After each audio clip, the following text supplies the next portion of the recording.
Let's take a look at the first example.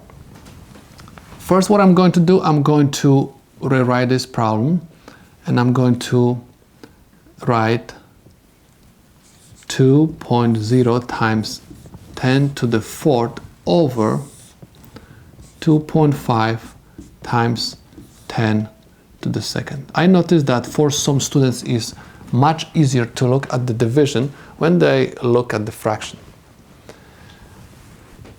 Anytime we divide numbers which are powers of 10, we're supposed to divide these two numbers first, and after that we're supposed to divide powers of 10.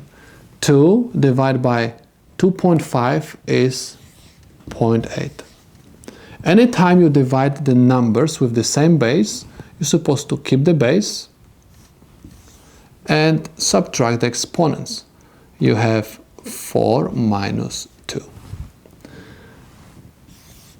0.8 times 10, and I have 4 minus 2 is equal to. The number on the left side of decimal point is equal to 0. I do not want to have 0 on the left side of decimal point because the number has to be between 1 and 999. My exponent is equal to 2. If I'm going to move my decimal point to the right, exponent is going to get smaller. Anytime the number is getting bigger, exponent gets smaller. So the power which I'm going to obtain over here is going to be power 0. So I have to move my decimal point twice to write 1, 2.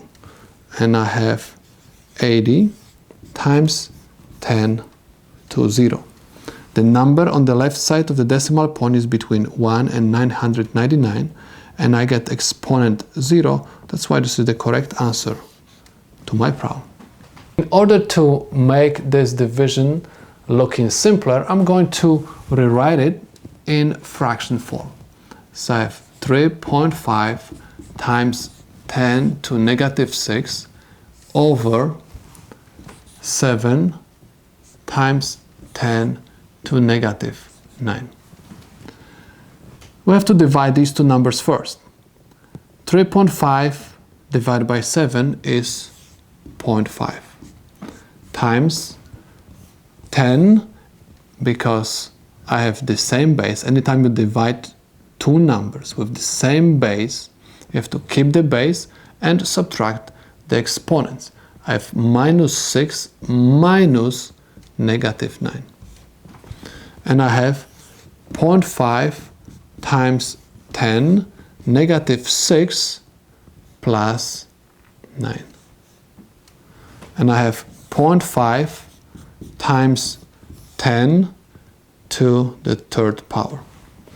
The number on the left side of the decimal point is 0. I'm supposed to have number between 1 and 999. I have to make the number on the left side of the decimal point bigger. It means I have to move my decimal point to the right. Let's take a look what will happen. If I'm going to move my decimal point once, my number on the left side of the decimal point is going to be 5. Okay, number got bigger, exponent is going to get smaller. So I'm going to have 2 over here. So it means I have to move one more time. If I'm going to move one more time, I'm going to have 50 over here, and exponent is going to be 1. If I'm going to move one more time, my exponent is going to be 0. That's why I have to move my decimal point 3 times. I have 5, 0, 0 times 10 to 0. The number on the left side of the decimal point is 500. This is the number between 1 and 999. And exponent is 0. That's why this is the correct answer to my problem.